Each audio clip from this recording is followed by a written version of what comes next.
ഈ കൂടാരത്തിൽ നിറങ്ങിക്കൊണ്ട് ഞങ്ങൾ നഗ്നരായിട്ടല്ല ഉടുപ്പുള്ളവരായിരിക്കുന്നു.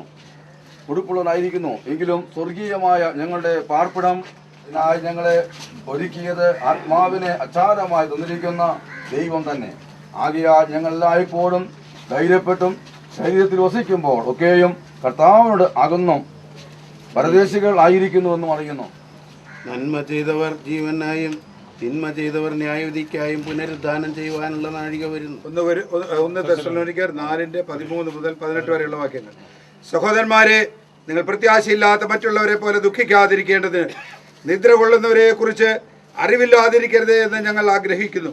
യേശു മരിക്കുകയും ജീവിച്ചെഴുന്നേൽക്കുകയും ചെയ്തു എന്ന് നാം വിശ്വസിക്കുന്നുവെങ്കിൽ അങ്ങനെ തന്നെ ദൈവം നിദ്ര കൊണ്ടവരെയും യേശു മുഖാന്തരം അവനോടുകൂടെ വരുത്തും. കർത്താവിന്റെ പ്രത്യക്ഷത വരെ ജീവനോടെ ശേഷിക്കുന്നവരായ നാം നിദ്ര കൊണ്ടവർക്ക് മുമ്പാകെയില്ല എന്ന് ഞങ്ങൾ കർത്താവിന്റെ നാമത്തിൽ വചനത്താൽ നിങ്ങളോട് പറയുന്നു. കർത്താവ് താൻ ഗംഭീരനാദത്തോടും പ്രധാന ദൂതന്റെ ശബ്ദത്തോടും ദൈവത്തിന്റെ കാവളത്തോടും കൂടെ സ്വർഗത്തിൽ നിന്ന് ഇറങ്ങി വരികയും ക്രിസ്തുവിൽ മരിച്ചവർ മുമ്പേ ഉയർത്തെഴുന്നേൽക്കുകയും ചെയ്യും.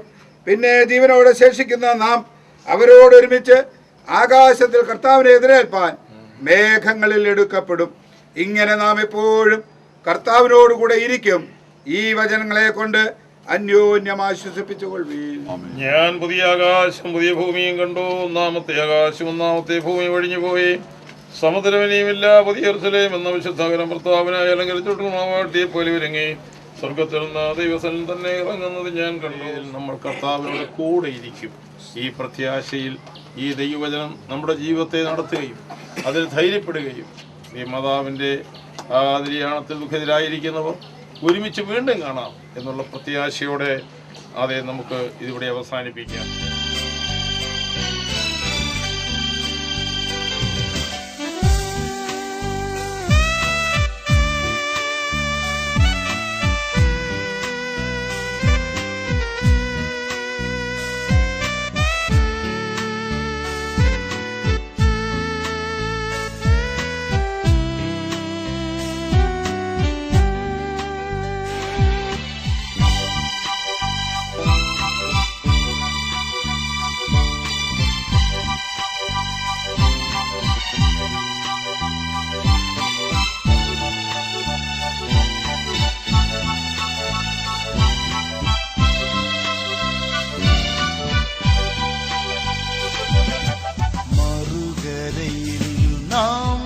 കണ്ടിടും മറുവിലയായി തന്നവനെ സ്വർണ്ണത്തെരുവിൽ വീണ്ടും കാണും പ്രിയരെയാ ദിനത്തിൽ.